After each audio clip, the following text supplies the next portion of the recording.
digital addiction, which may not be seen in the same level of severity or concern as alcohol or drug abuse, but this is an emerging pattern of behavior that's having significant consequences to the young people. As the world becomes more digitally focused, some young people are finding their online activities, their screen time becoming pathological or dysfunctional. So this may be something new to you or maybe something you're quite familiar with.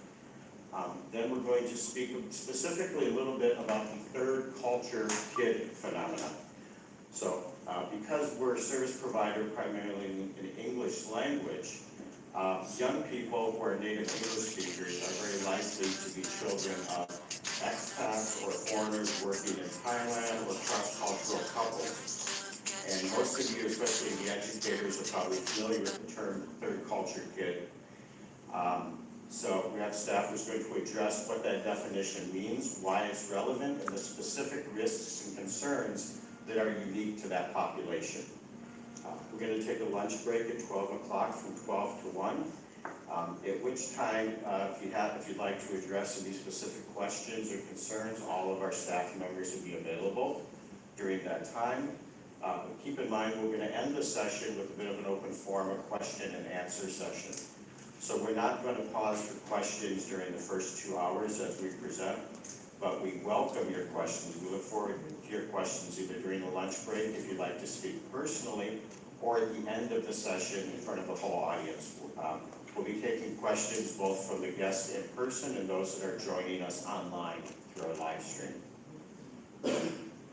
We do have several guests who were unable to attend in person that are joining us online live streaming, so just let me know that this is being broadcast, so if that's relevant to what you choose to say or disclose during the sessions. So at 1 o'clock, we'll do the Q&A in response to any questions. So I think it's important when we talk about substance abuse or substance addiction for young people that we recognize that experimentation, substance use, is not always pathological or problematic. We may see that drinking alcohol underage or experimenting with some drugs is a developmental stage, it's a milestone. Many of you might have had that experience in your younger days and might see it as a rite of passage as a child grows up. So first of all, we recognize that not every young person who experiments with drugs is going to become addicted or it's going to become a dependency. Probably 80% of young people who experiment with chemicals will eventually grow out of that. They'll focus on their education, their career. They may avoid illicit drugs, become social drinkers, and it never becomes a problem. For an additional 10%, they may eventually stop, but it could require severe consequences. Maybe they're not fully crossed the line into substance dependency or addiction, but it's become pathological. So they may have financial difficulties, legal problems, they may have difficulties in school or university, and eventually they'll kind of grow out of it through the fat, but it may come with a cost. There may be some consequences associated with that. The final 10% is the population, the niche that we tend to focus on in the services we provide here at Horizons. And those are the people that move from experimentation to eventually into dependency or addiction, where they no longer have a choice and their substance abuse or other addictive behavior tends to dominate their life and has severe consequences. So we'll talk a little bit more about the definitions, but I want to keep it a little bit fluid. I don't want to focus on the semantics. We know if something's problematic, even if there's different definitions for different types of scenarios. So as a mental health or addiction specialist, we don't look at substance use as always being addiction or pathological. So we look at it on a continuum. When we're speaking to a potential client or a parent or we're doing an assessment, not everybody that sits across from us is going to qualify as an alcoholic or a drug addict or an addict with digital addiction, that type of thing. So on a very simplified continuum, some people don't use. So if we're looking at substance use, they don't drink, they don't use illicit drugs, either because of personal choice, of family values, of religion, of lifestyle, of medical condition. So there's people that will go their whole life without even dabbling with substance use, much less abuse. We also have to keep in mind that there's beneficial use, which normally comes from holistic or prescription medication. So if a young person is taking a drug, a medication prescribed by a physician for a certain medical condition, we don't see that as problematic. That's kind of below the radar. So that might be prescribed stimulants for attention deficit disorders. It could be medications or sedatives for anxiety-related disorders. So it's quite possible for a young person to use prescription drugs appropriately to address a specific medical or psychological need. And they get there again, that's under our radar. We have no judgment on that.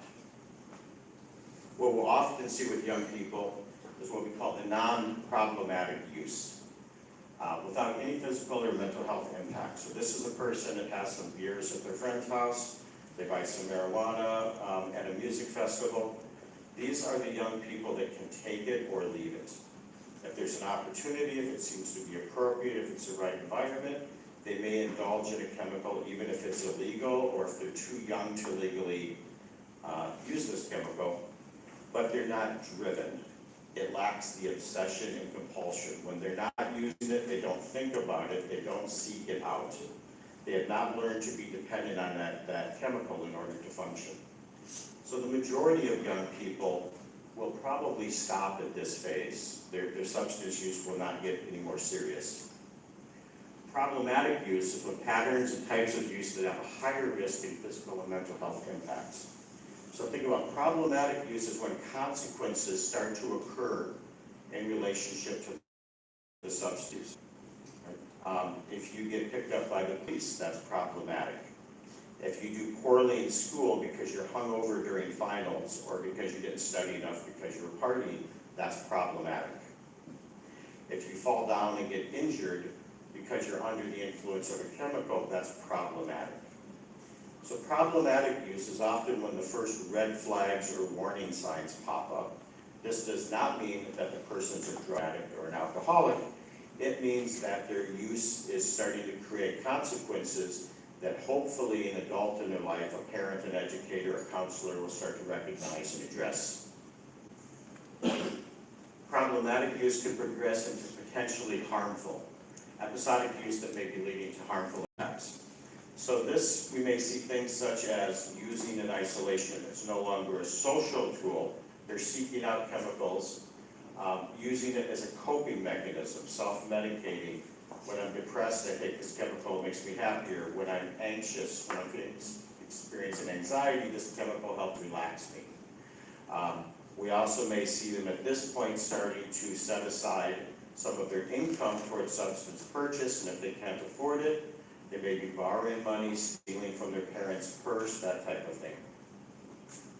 Finally, when we get to the stage, substance disorder, there's certain criteria. So as psychologists and addiction specialists, if we're sitting down with a potential patient, there's many different tests, surveys, there's criteria. How often do you use? What kind of consequences in your daily life? Is it affecting relationships with friends, with academics, work? So when we get to substance use disorder, we normally become a bit more clinical. We'll get some tests, we'll determine if they've met that criteria, if it's in the early stage, middle, or late stage. That gives us the option to suggest different types of interventions to the parent or the caregiver. But most clients, most patients and services often recognize by the time they get to this point, they know in their heart, they know deep down, I have a problem. They don't need to see a piece of paper to convince them.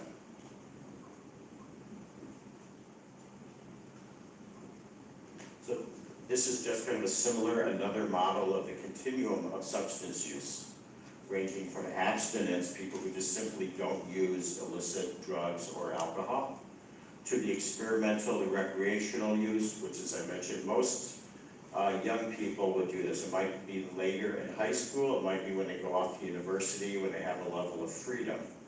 Often it's seen as a rite of passage, go to fraternity or sorority parties, or go hang out with friends on term break or spring break, that type of thing. They may have a few close calls, they may have some minor consequences that serve as a wake-up call. They say, okay, I don't want to continue doing this, this could become problematic. And they still have just willpower or good intentions are enough to pull them back from that line.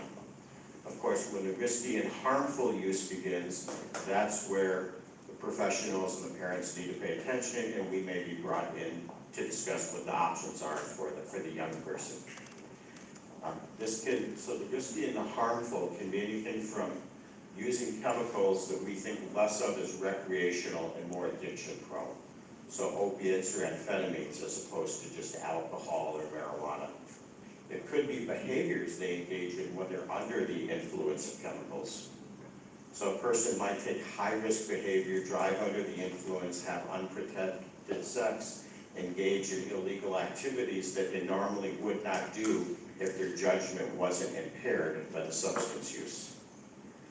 For some time, the risky behavior is the actual consumption of the chemical and unexpected side effects, such as overdose potential, that can be found especially with things such as opiates.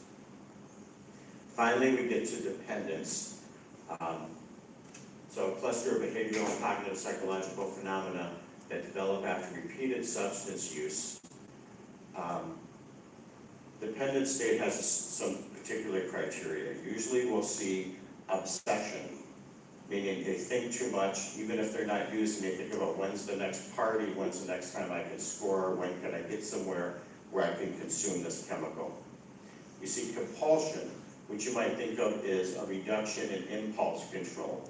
The space between thought and action, urge and response is very small. So they tend to do things very compulsively without thinking of the consequences, without considering alternatives. Often people will ask addiction professionals, well, why do people become addicted? Why can some people take it or leave it and some people require drugs or alcohol to function? We don't have time today to talk about all the different theories. We can look at the biological uniqueness of people who have addiction potential. Science is now able to map it with magnetic imaging and brain scans, that addicts and alcoholics actually do have a different physiology than people who don't have a problem. Just think, for example, if someone is lactose intolerant. That's a common medical disorder. So that when they consume dairy products, they have unfortunate side effects because their body is wired differently how it responds to certain substances or chemicals that it induces. So if you can believe that some people cannot drink milk or cheese or ice cream without having an unfortunate consequence, it's basically the same mechanics why some people can't have one beer or one drink and then be satisfied. Why do they have to have 5 or 8 or 10? Because they're physiologically and psychologically wired differently. So I don't want to go into the medical biological descriptions. I'm not what we're here today. We're focused more about the behaviors, the concerns, and the responses.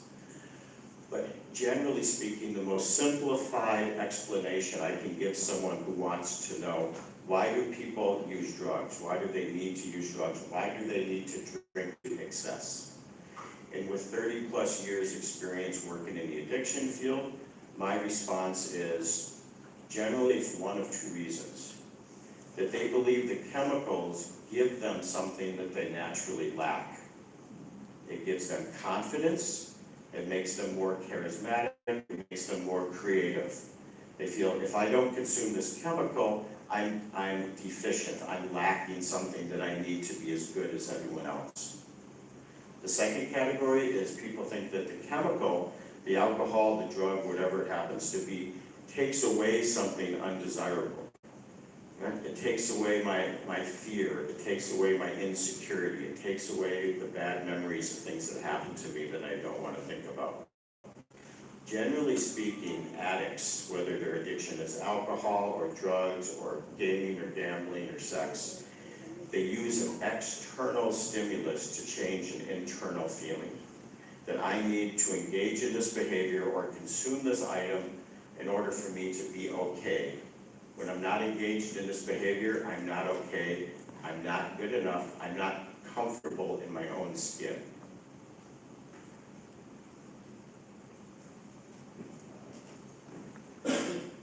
So just to kind of summarize and compare, what's the difference between normal, expected experimental use and addictive behaviors?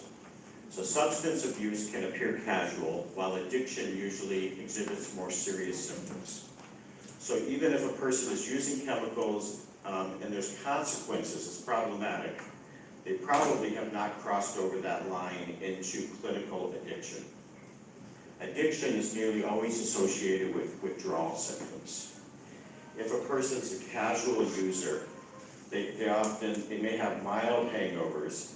They don't have a physiological response in the morning that they need to consume more of the chemical in order to maintain physical homeostasis or their body's balance. Addiction usually has definitely a psychological dependency, but also a physiological dependency, as the body tries to absorb the chemical and adjust the physiology to accommodate that drug or alcohol, which means once you're not taking it, once you're not using it, the body recognizes that there's something missing, and that's where withdrawal symptoms tend to come from. Usually in order to experience withdrawal symptoms, the person has to use a certain amount or for a certain duration for the body to start anticipating and needing that chemical to function.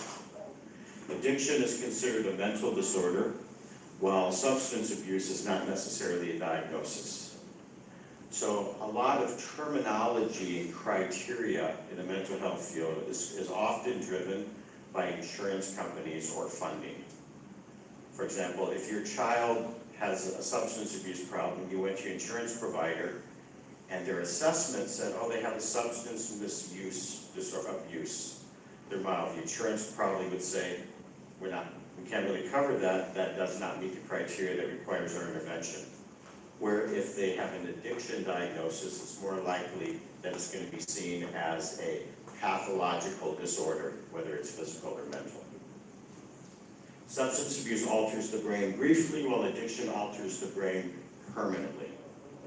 So if you're the typical experimenting young person, they go to a party, they smoke a joint, they get the euphoric feeling, the side effects of the THC, but the next morning they go back to baseline, their brain goes back to normal functioning. Consistent and frequent substance use normally results in kind of a remapping of the brain pathways. Not just the hardware, not neurological, but also the software, how the mind works, how they interact with their environment, how they perceive the world around them. So people that are experimenting normally don't have any long-term or permanent changes. Those that become dependent or addicted, it's not just the behavior, it's the way they process information, their body feedback, both biological and psychological.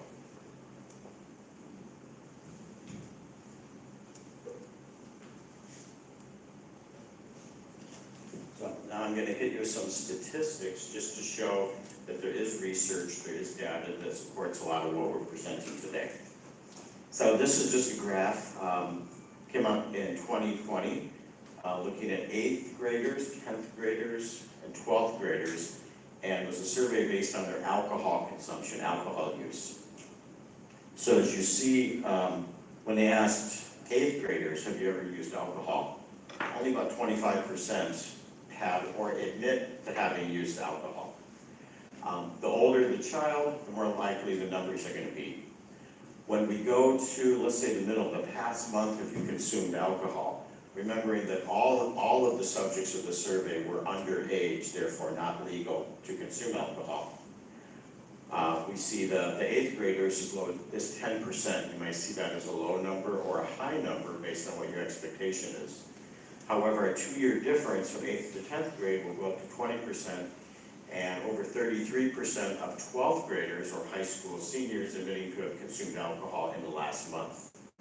It becomes a little bit more concerning when we look at daily use. So the numbers there, less than 0.5% for 8th graders report use of alcohol daily. 1% of 10th graders and 2.7% of 12th graders report use of alcohol daily. So those numbers statistically seem quite low, but if we think about what is that representing, that means that a teenager, a young person, your student or your child is accessing and consuming alcohol on a daily basis. That has crossed the line from social or recreational use. They're probably drinking alone. They're probably putting a lot of effort into finding and obtaining alcohol in order to maintain a daily habit. The final stat is what we would call binge drinking in the addiction field. So asking them, how often have you drank 5 or more alcoholic beverages in a row? Have you ever binge drank? For most young people, this is the point of definitely becoming drunk from the alcohol use. Around 5% for 8th graders, 10% for 10th graders, and almost 20% for 12th graders. Now, when we think about what is a young person's capacity for reason, logic, safe judgment after 5 drinks, it may be concerning how much they drank, but also what are they capable of doing? What is their judgment, decision-making like when they're fully drunk and vulnerable at that age?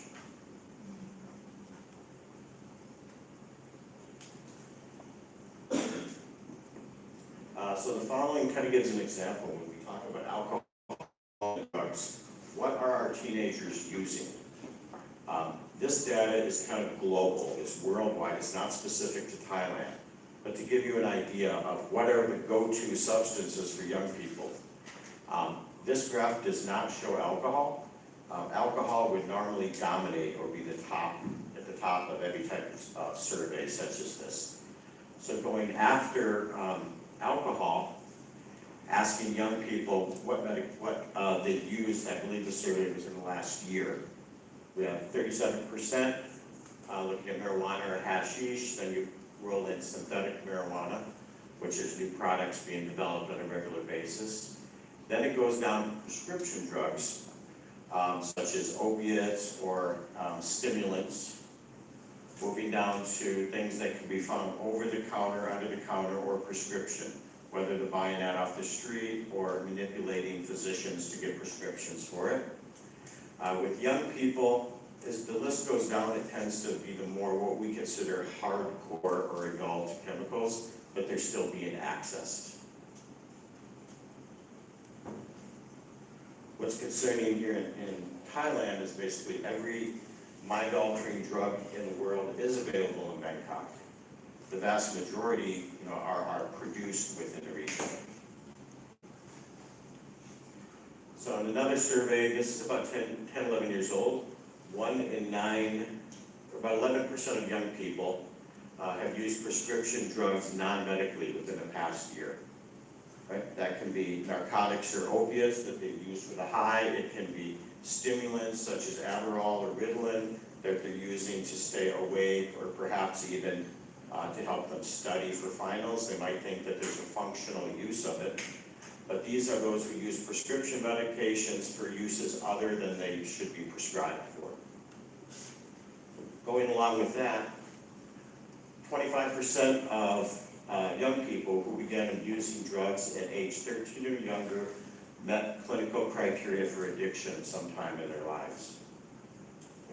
So if a 11, 12, 13-year-old is experimenting with drugs at that age, there's a significant possibility that that's going to develop into or turn into a long-term substance abuse or an addictive behavior. Generally, the younger the person starts, the more vulnerable they are, the more that behavior becomes normalized, and the higher risk they are to meet the full-blown criteria for addiction. The following is data that comes out of the United States. And this is not for scare tactics or shock tactics, but just to tell you how significant this topic is. This graph shows overdose deaths related to substance use going back about 20 years. So the blue line here is cocaine-related deaths. Back in the 80s and 90s, cocaine use is probably considered the most dangerous or problematic drug, but we see that these days cocaine does not, it does result in deaths in young people, but it's not the dominant substance. The gray line near the bottom is heroin-related deaths, which often has a stereotype or a stigma attached to it. And we see that back from 99 to about 2007, that was actually quite low. Heroin is a very problematic addictive drug, but it generally doesn't tend to be the go-to drug for 16, 18, 20-year-olds. Heroin is often an end-of-the-road drug when they've gone through the continuum, and that's the final stage. It's the hardest drug when nothing else is working for them. Opiates, we see the green line here is significant. So about 10 years ago, the pandemic in the U.S. was oxy, opiates, narcotics, synthetic narcotics. There's parts of the United States that opiate use is pandemic. It's the #1 killer of young people, even above accidents, which previously dominates that list. When we look at the all overdose death, the black line, which is the dominant line, peaking in, for example, 2017, almost 5,500 young people died from overdoses at parties and emergency rooms. Predominantly from alcohol overdose, from opiate use, and as many of you may be aware of now, the emerging threat and danger in the West is a drug called fentanyl. Just by a show of hands, who's heard the word fentanyl? Right. So, fentanyl is probably the most powerful, the most concentrated narcotic or opiate that's available today. For a long time, it was quite controlled in medical environments. It's a prescription drug. It wasn't invented as a recreational or an illicit drug. But once people started to recognize how powerful it was, addicts, especially maybe heroin addicts, using oxy, morphine, fentanyl was the next level, the next stage. It takes a very small amount for an extremely intense high. So, but the problem that we're seeing in the West, in the US, in the UK, parts of Western Europe, even in Australia, we're seeing a big spike in fentanyl addiction and fentanyl overdoses. But what's more concerning from my perspective as an addiction specialist is the majority of those people are not what we consider fentanyl addicts. A lot of people are having overdoses or even dying or having physical complications from fentanyl when they were not aware that they were consuming fentanyl. So there's a trend right now for drug dealers because fentanyl is so concentrated, a few grains of the drug can result in a very high, very powerful high resultant to it, that a lot of drug dealers are lacing chemicals with fentanyl, cocaine, hashish, mixing it with ecstasy, other drugs. So whatever the natural high you get from the drug you think you're consuming, it's also turbocharged by the fentanyl, which means it increases the speed and the power of addiction, and that customer is more likely to come back to you as a source because your drugs are better than everyone else's drugs. The problem is if a young person's thinking that they're taking a relatively safe or mild drug that's actually laced with fentanyl, they're getting much higher than you anticipate, and if their body is not ready to accommodate and assimilate that chemical, the overdose potential is much higher. This fentanyl abuse is very much in the front pages in the US and in the UK. It's just this year starting to show up being smuggled into Thailand. There hasn't been a lot of cases of young people being found with it or people going to the hospital for fentanyl overdoses. But the industry prediction is that within the next 2 or 3 years, fentanyl will probably overcome yaba, ice, and a lot of the other local drugs as being the main concern in the medical profession. So now we've talked about what is abuse, what is dependency, what is addiction. Hopefully the next question will be, well, how do I know? What are the red flags? What are the warning signs? When should I be concerned if my student or if my child or if my patient is displaying some of these warning signs? So as I mentioned, the previous slides talk about substance use internationally or globally. The following, based from my 13 years of working in Thailand as an addiction psychologist and my peers and other professionals, we've come up with a list of what are we most commonly going to see teenagers consuming illicitly in Bangkok or in Thailand in general. So the common go-to ones we're going to see is marijuana, alcohol, tramadol is very popular with young people because it's easy to access. Of course, yaba that's been around for a long time, and ya ice, which is considered a little bit more higher status, more of an adult version, supposedly more glamorous than yaba. Prescription stimulants such as Adderall or Ritalin, those type of things that a child might be getting from a doctor or buying illicitly. Nitrous oxide, which is often can be found at parties and raves, certain environments, and even the law regulating it is quite confusing. Most people don't know if it's actually legal or illegal as an inhalant. Ecstasy has definitely got a footprint in Thailand now. And then finally, cocaine, heroin, and other opiates are available but less used with young people. So as I mentioned at the beginning, every illicit drug in the world can be found in Thailand. Some of them are a little bit more niche, but we've seen things geographically specific, such as khat, which is a stimulant plant in Northeast Africa, normally found in Somalia and that region, can be available in Thailand if you look for it. About the only drug, significant drug, that's not produced in the region but is available is cocaine. And some professionals say we don't really worry about cocaine because it's not easy to get. Most people see that that's pretty much, you know, the Satron, the Tonglo, the high-end, the high-so crowd use cocaine. The reason from an addiction professional standpoint that cocaine is concerning, especially with young people that are experimenting. Oh, I saw Scarface last night, now I want to try cocaine, that looks so interesting and glamorous. Is that because cocaine is not produced in the region, it's imported generally from South America. And it might leave South America 90-95% pure. But there's no way to know how many different distribution hubs cocaine goes through before it gets to Sukhumvit.